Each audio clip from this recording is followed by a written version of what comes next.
I've become aware of this story through being in a writing group with the author, and it was brought to my radar when they were pushing sales of their work to support their upcoming surgery. Intrigued by the cover, I purchased the first one to test the waters. It usually tends that if I like the first one, I tend to go all in, and this one was no exception. The book follows the story of Captain Rhys Griffiths, a human captain in an empire that uses and breeds starets, a stoat-like race of sapiens that are used as slave labor and regarded as little more than disposable.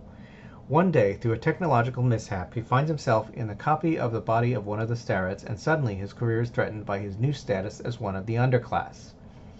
It is perhaps a common trope in sci-fi settings to allow for a quick transformation in the case where someone goes from one thing to the other, but while we don't see the slow burn of a gradual transformation, the time is instead spent on the after effects and the adjustment period.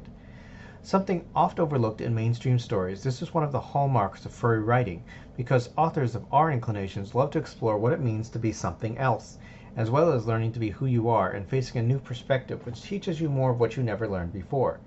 It's hard not to have an open mind when you are suddenly on the other side of the looking glass. Captain Rhys is fortunate to have a mostly supportive crew, superior officer, and friendly starets who teach him what life is like for them, and how much they hope will come from a human in a starret body. While for the most part he manages to avoid too much negative consequences early on, it is clear from the way people treat him that starets are regarded harshly and in some cases cruelly. We see from his exposure to the others of his kind how much he begins to identify with them, and in time prefer his new state of being. The characters were all enjoyable, especially Captain Rhys and his template, Twitch. Providing much joy in the majority of the novel, Twitch does a wonderful job teaching Rhys how to be a starret, something many of us trans people wish we had when we transitioned. But of course not everything goes according to plan, and the book's antagonist finally catches up with him. I think that for the most part it was a highly enjoyable read. I especially loved the early adjustment to his new situation, and I learned a new word, aptophilia, which apparently refers to the furry predilection of enjoying the awkwardness of learning to live in a non-human body.